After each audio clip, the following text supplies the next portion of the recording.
Hello friends, आप सभी का स्वागत है आपके अपने यूट्यूब चैनल पे टेक अनुराग ऑफिशियल पे। तो चलिए आज देखते हैं बायो के जो पार्ट थर्ड उसके बारे में। तो मैंने कल बताया था वसा में घुलनशील विटामिन कौन कौन से होते हैं, उसके बारे में पूरी डिटेल दी थी। आज मैं बात करूँगा जल में घुलनशील विटामिन कौन कौन से होते हैं। तो कल मैंने बताया था ये कि जल में घुलनशील विटामिन कौन कौन से होते हैं, इसके बारे में बताया था कि जल में घुलनशील विटामिन दो होते हैं, एक बी और सी। और ये भी मैंने बताया था कि जो बी विटामिन है उसमें सबसे पहले बी1 की खोज हुई थी, जो चावल के छिलके से ऊपरी परत से विटामिन बी1 की खोज की गई थी।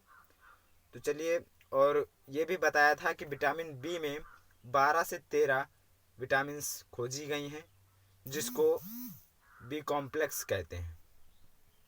ओके फ्रेंड्स, तो इतनी बात रही मेरी रिवीजन की जो मैंने कल पढ़ाया था। तो आज देखते हैं जल में घुलनशील विटामिन। तो जल में घुलनशील विटामिन जो हमारी होती हैं वो बी और सी। तो ये 12-13 विटामिन बी की होती हैं, इसको कहते हैं बी कॉम्प्लेक्स। ठीक है, तो चलिए देखते हैं विटामिन बी1। विटामिन बी1 तो इसको कहते हैं, इसका वैज्ञानिक नाम होता है थायमीन। इसका वैज्ञानिक नाम थायमीन होता है। तो विटामिन बी1 को थायमीन कहा जाता है। विटामिन बी सी जल में घुलनशील है। बी कॉम्प्लेक्स के ज़्यादातर विटामिन अनाजों के अनाजों के मेटाबॉलिज्म में भाग के लिए रहे। अनाजों के उपापचय में भाग ले रहे हैं। इसी प्रकार बी1 सभी अनाजों के मेटाबॉलिज्म क्रियाओं में मदद कर रहता है। यदि विटामिन बी1 की कमी हो जाए तो दिक्कत क्या होगी, इसको देख लेते हैं। एक बहुत विचलित बीमारी होती है जिसको बेरी बेरी रोग कहा जाता है। ओके फ्रेंड्स, तो आगे देखते हैं। ये बात रही बी1। तो बी1 के कुछ पॉइंट देख लेते हैं।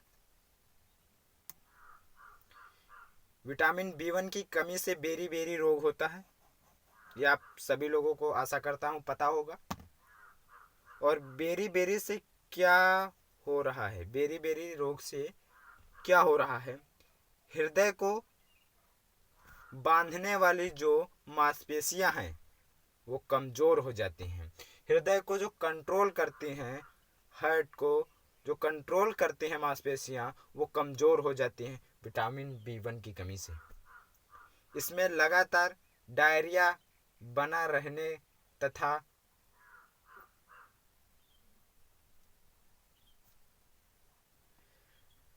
इसमें लगातार डायरिया बना रहता है तथा अपच भी होगा। कहने का मतलब यह है कि भोजन सही से पचेगा नहीं तथा लगातार दस्त होंगे। चूंकि यहाँ पर अनाज सही से पच नहीं पा रहा है, जिसमें हुआ क्या है, ब्रेन को सही प्रकार से ऊर्जा नहीं मिल पा रही। इससे ब्रेन में कहीं ना कहीं दिक्कत उत्पन्न हो जाएगी, जिससे लकवा की दिक्कत उत्पन्न हो जाएगी। इसे हम संयुक्त रूप से बेरी बेरी के नाम से जान रहे हैं। तो बी1 क्या क्या खाएं हम, क्या क्या स्रोत हैं इसके जिससे ये बी1 विटामिन बी1 की कमी को दूर कर सकते हैं। तो सबसे पहले पालक, हरी पत्तेदार सब्जियां, दूध, बादाम, सेब आदि का सेवन करें। इससे विटामिन बी1 की कमी दूर हो सकती है। ओके फ्रेंड्स,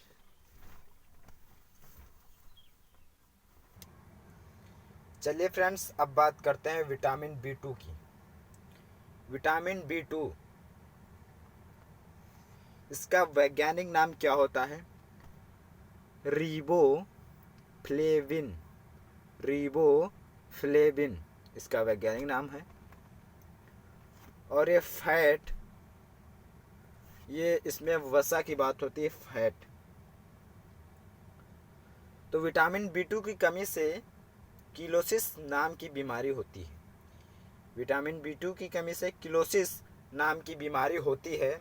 किलोसिस बीमारी में होठों के किनारे फट जाएंगे, होठ जो होंगे आपके साइड में फट जाते हैं। पूरी तरह त्वचा शुष्क हो जाती है, ड्राई हो जाती है। चेहरा भी शुष्क हो जाएगा। इसके अलावा नाक के ऊपर भाग पर पपड़ी बन जाती है, रेड रेड हो जाता है, पपड़ी बन जाती है। उस व्यक्ति की वृद्धि, विकास रुक जाती है। उसका जो विकास, डेवलपमेंट होता है वो रुक जाता है, विकास नहीं हो पाता है जैसे कि नॉर्मल बॉडी में होता है, वो उसका रुक जाता है। ओके फ्रेंड्स, तो इसके स्रोत क्या होते हैं, क्या खाएं, क्या पिएं तो इससे ये विटामिन सही हो सकती है। तो दूध, अन्य पदार्थ, मतलब दूध के अन्य पदार्थ जैसे पनीर, घी, दही आदि चीज़ें खाएं। बादाम, अखरोट, मूंगफली जैसी चीज़ें खाएं। इनसे ये विटामिन्स की पूर्ति हो जाती है, जो कमी होती है वो पूर्ण हो जाती है। इससे क्या होता है कि ये जो विटामिन्स की कमी होती है ये हमारे शरीर में सही हो जाती है। तो सब उसके बाद देखते हैं vitamin B3। Vitamin B3, okay friends, तो विटामिन B3 पेटोथोनाल acid, pantothenic acid, okay, pantothenic acid इसका वैज्ञानिक नाम है। तो विटामिन B3 से चर्म रोग हो जाता है। तो ये चर्म रोग हो जाता है, इसको कैसे हटाएं, इसको कैसे ख़त्म कर सकते हैं? तो हमें क्या क्या सेवन करना पड़ेगा? हरी पत्तेदार सब्जियां, शलजम, चुकंदर, काजू, दूध, पनीर, गन्ने, अंडे, मछली और फलियां, बीन्स का ज़्यादा से ज़्यादा प्रयोग करें, खाएं। तो इससे ये विटामिन B3 की प्रचुर मात्रा में हमें विटामिन मिल जाएगी। इन सभी चीज़ों को खाने से हमें प्रचुर मात्रा से विटामिन मिल जाएगी। जितनी विटामिन हमें अपने शरीर के लिए चाहिए, अपनी बॉडी के लिए चाहिए, वो इसको खाने से पूर्ति हो जाएगी। ओके फ्रेंड्स, तो अब देखते हैं विटामिन B5।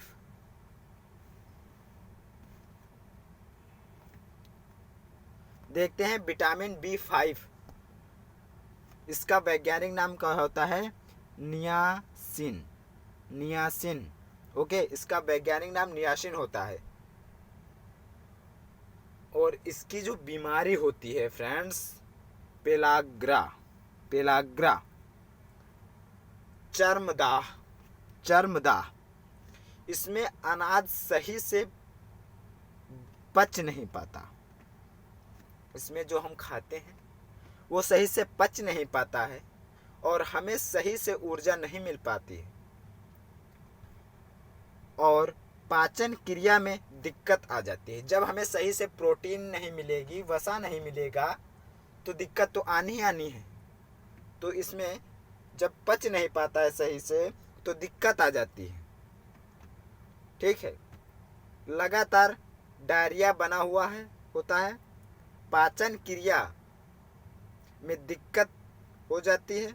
और ये डायरिया ही है जो व्यक्ति खाता तो एक बार है बट जाता कई बार है।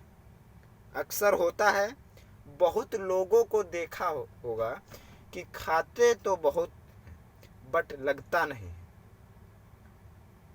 जैसे कहेंगे लगता नहीं है, सही डॉक्टर के पास जाएंगे तो डॉक्टर यही बताएगा कि बी कॉम्प्लेक्स कैप्सूल या सिरप लिख देगा कि ये जाओ, ये भैया खाओ जाके तो सही हो जाएगा। तो इसमें क्या होता है, इसमें लीवर इफेक्ट करता है, लीवर दिक्कत करता है। लीवर आपका दिक्कत करेगा तो कुछ भी खाओगे पियोगे शरीर में नहीं लगने वाला। तो बी कॉम्प्लेक्स इसलिए दिया जाता है कि जब पेट आपका खराब होता है तो आप लोग देखते होंगे कि मुंह में छाले पड़ जाते हैं, मुंह में दाने टाइप में, छाले टाइप में पड़ जाते हैं। तो बी कासूल, बी कॉम्प्लेक्स, ये जब जाते हैं मेडिकल स्टोर पे या कोई अच्छे डॉक्टर के पास तो सलाह यही देता है कि ये खा लीजिए, सही हो जाएगा। तो कुछ लोग कहते हैं कि हमारा बच्चा, कुछ लोग डॉक्टर के पास जाते हैं तो वो कहते हैं हमारा बच्चा बहुत खाता पीता है, फिर भी बहुत खाता पीता है, फिर भी सिरिया पहलवान जैसा है, मतलब कि पतला दुबला है, सिरिया पहलवान जैसा दिखता है। इसका मतलब क्या हुआ, वह भोजन उसके शरीर में नहीं लगता है फ्रेंड्स। ये इसका कारण है कि वो दुबला पतला है, सिरिया पहलवान जैसा है, तो उसके शरीर में जो भोजन खाता है वो लगता नहीं। तो सबसे पहले आप लोग ये किसी प्रॉब्लम हो तो चेकअप करवाए, तो उसमें पता लगेगा क्या प्रॉब्लम है। तो इसको, इस विटामिन B5 को हम लोग कैसे अपनी बॉडी के लिए क्या क्या खाएं कि विटामिन B5 की कमी ना हो हमारी बॉडी में। तो अनाज, पालक, सोयाबीन, बादाम, दूध, दालें जो होती हैं, अंडे, मांस, कलेजी, ओके।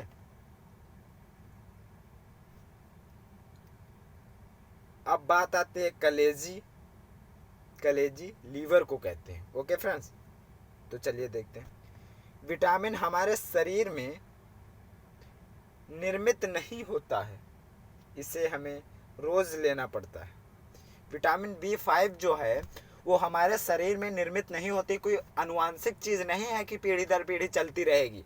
ये विटामिन B5 है, ये हमारे शरीर में निर्मित नहीं होती है, हमारा शरीर नहीं से बनाता है, इसे हमें बाहर से ही लेना पड़ेगा। अनाज से, पालक से, सोयाबीन, बादाम, दूध, दालें, अंडे, मांस, कलेजी वगैरह खा पी के ही इसे हमें रोज डेली लेना पड़ता है।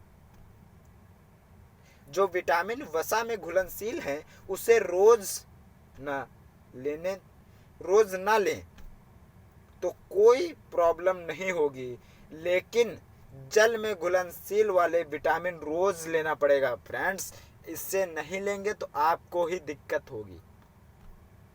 तो मैंने वसा में जो बताया था 5 प्रोटीन, उनको ना लें 1-2 दिन तो कोई दिक्कत नहीं होगी, मगर ये जल वाले घुलनशील विटामिन इनको तो लेना ही पड़ेगा। ये रोज नहीं लेंगे तो आपको प्रॉब्लम होनी ही होनी है, क्योंकि अंगों को सुचारू रूप से कार्य करने में सहायता करते हैं। अब ये जल में घुलनशील हैं तो ये हमारे शरीर से बाहर निकल जाते हैं। अब भैया जब जल में घुलनशील है फ्रेंड्स तो बाहर तो निकलना ही है, यूरिन के माध्यम से। यूरिन से निकलते हैं, या पूछा गया कि यूरिन से कौन सी विटामिन निकलती है, तो विटामिन B5 है हमारी फ्रेंड्स, ये यूरिन से निकलती है। ओके, चलिए आगे देखते हैं। आइए देखते हैं vitamin B6। Vitamin B6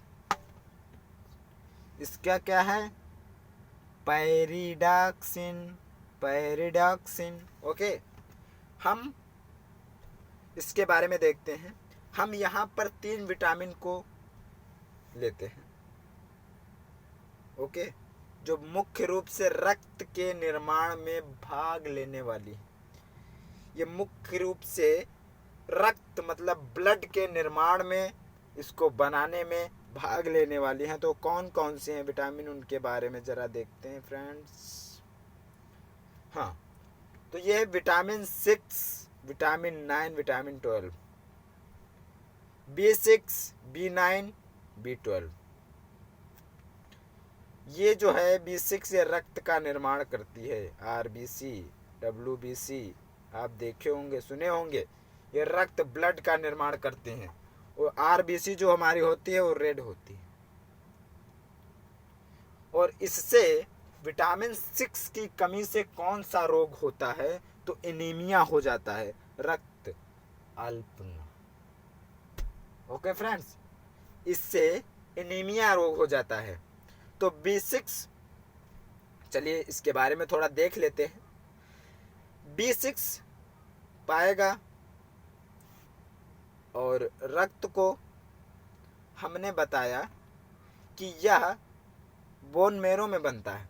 B6 पाया जाएगा और रक्त हमने बताया कि यह बोन मैरो में बनता है। इसका मतलब बोन मैरो मतलब अस्थमज्जा को बोन के बीच में पाया जा रहा है।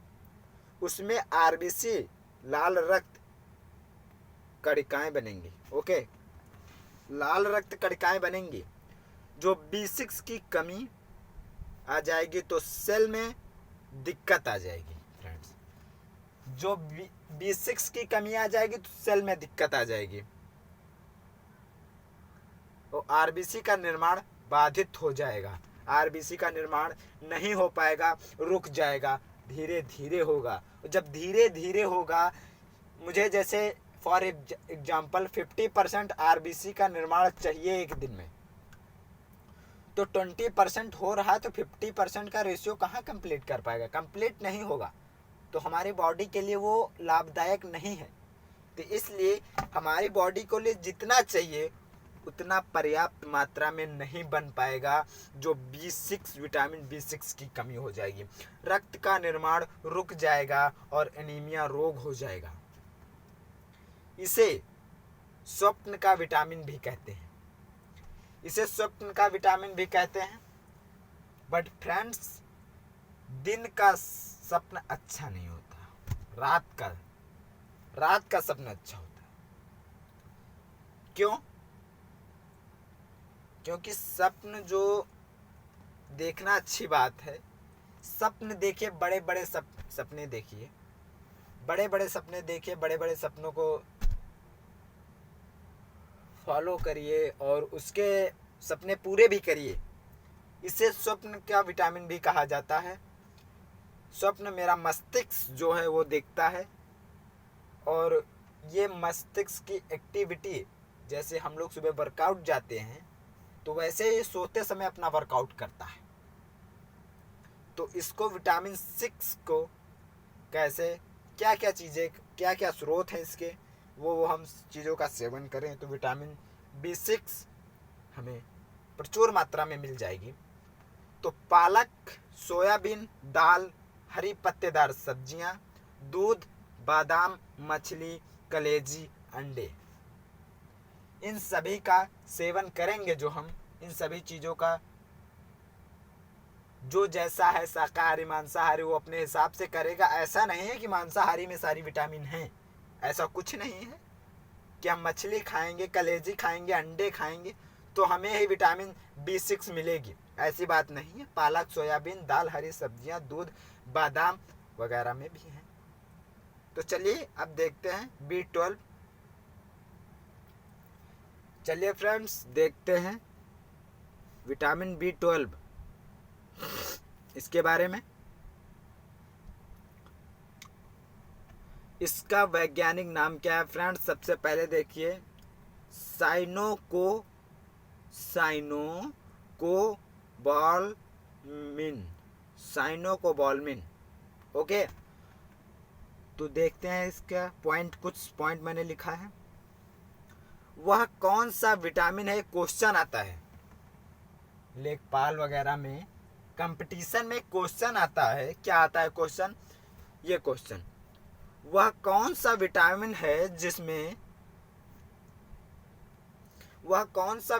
है जिसमें कोबाल्ट पाया जाता है? कोबाल्ट पाया जाता है, वो B12 ही है।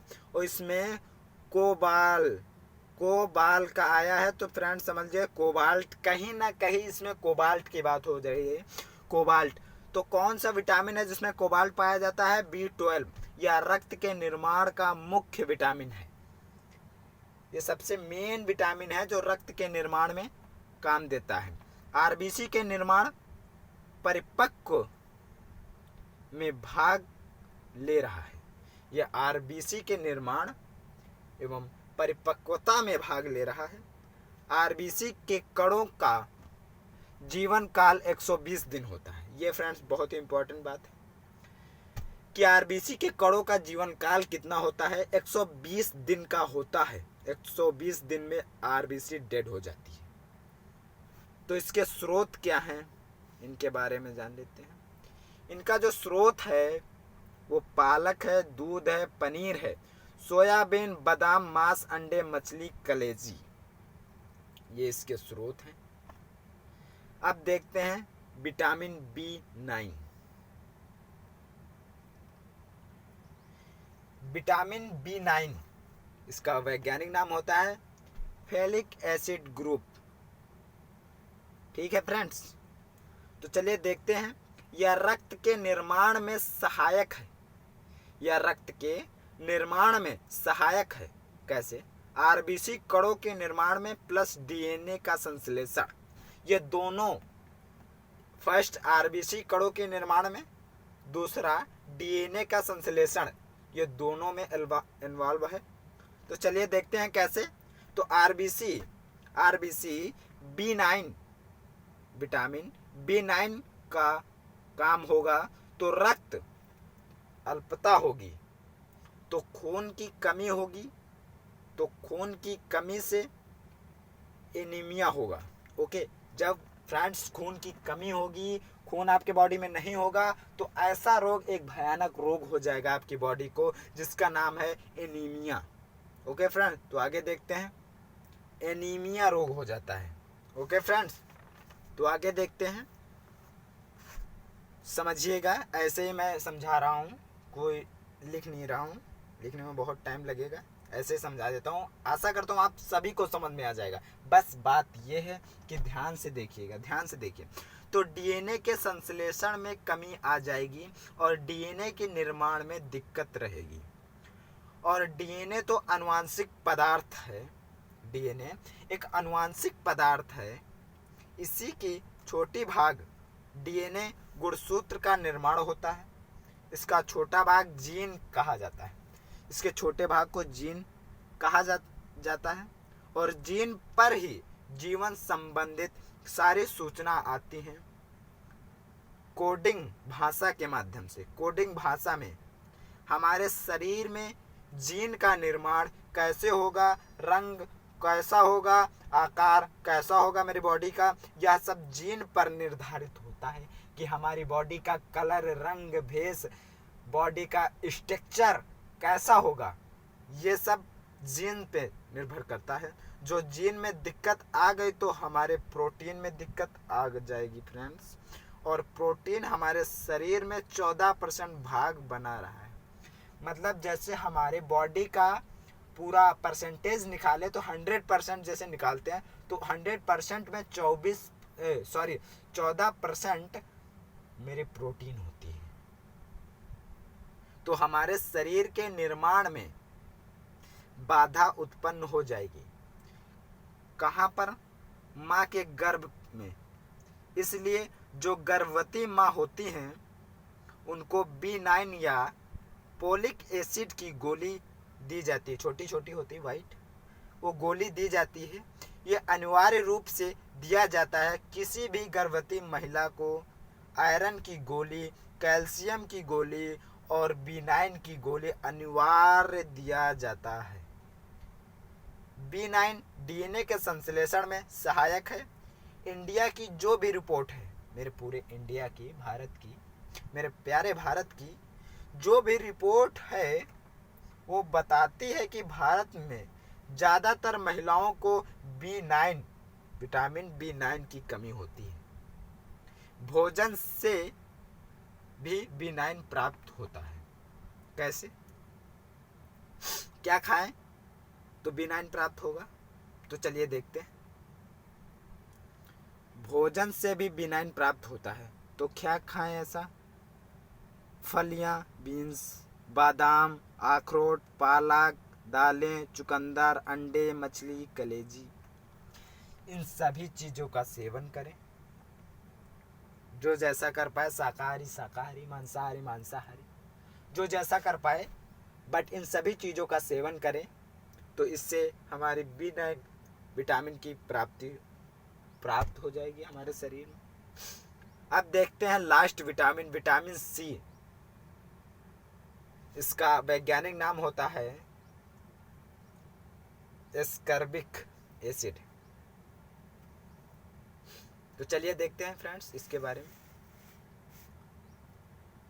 तो घाव के भरने में सहायता करता है। विटामिन बी सी जो होता है घाव के भरने में सहायता करता है, जैसे कट जाए, कोई का ऑपरेशन हुआ हो, कोई का कैसे भी घाव हो, उसको जल्दी से जल्दी भरने में विटामिन सी बहुत रोल निभाता है। यह त्वचा के निर्माण में सहायता करता है। अब भैया फ्रेंड्स ये देखिए, जब कहीं कट जाता है तो त्वचा वहाँ की ऐसा नहीं, चमत्कार नहीं हो जाता है कि तुरंत बंद हो जाती है। धीरे धीरे उसका सेल डेवलपमेंट होता है, डेवलप होते हैं उसके सेल, धीरे धीरे सेल इधर उधर से बढ़ते हैं, तो वो बॉडी पूरा मतलब जहाँ घाव होता है वो भर जाता है, पूर्ण हो जाता है, भर जाता है। ओके फ्रेंड्स, तो वही है कि यह त्वचा निर्माण की सहायता करता है, त्वचा को अच्छा रखने में सहायता करता है। यह त्वचा को अच्छा रखने में सहायता करता है। जब विटामिन सी की कमी से होने वाले क्या दिक्कत होंगी, जब विटामिन सी की कमी होगी फ्रेंड्स तो हमें क्या दिक्कत हो सकती है, हम लोगों को क्या दिक्कत हो सकती है, इसके बारे में देखते हैं। तो जब विटामिन सी की कमी हो जाए तो हमें क्या दिक्कत होगी, क्या दिक्कत होगी फ्रेंड्स, ये देखते हैं क्या दिक्कत होगी। स्कर्वी रोग हो जाता है, स्कर्वी रोग हो जाता है, जल्दी घाव नहीं भरते, उसमें से पस आता रहता है, बदबू भी आती है फ्रेंड्स। जब पस आता है तो बदबू तो आनी अनिवार्य है। इसीलिए कहते हैं कि इन स्रोतों के बारे में हम जो बताने जा रहे हैं इनको अच्छी तरीके से फॉलो करिए। नींबू, संतरा, मौसमी, नारंगी, आंवला, पपीता, हरी धनिया, हरी मिर्च, कच्चे आम, पक्के आम नहीं इसमें शामिल है, कच्चे आम। ओके फ्रेंड्स, तो ये रही हमारी विटामिन सी। यहाँ मैंने वसा में घुलनशील विटामिन पूरे कंप्लीट कर दिए थे पार्ट 1 पार्ट 2 में, और ये जल में घुलनशील विटामिन ये मैंने पार्ट 3 में कंप्लीट कर दिया है। अब आगे नए टॉपिक के साथ आएंगे। जय हिंद, तब तक के लिए जय हिंद। और हमारे चैनल को लाइक करिए, कमेंट करिए और सब्सक्राइब करिए। और जो पॉइंट ना समझ में आए उसको कमेंट बॉक्स में ज़रूर बताइए, मैं कमेंट करके आपको समझाने की पूरी कोशिश करूँगा। ओके फ्रेंड्स, तो चलिए आज के लिए इतना ही। जय हिंद।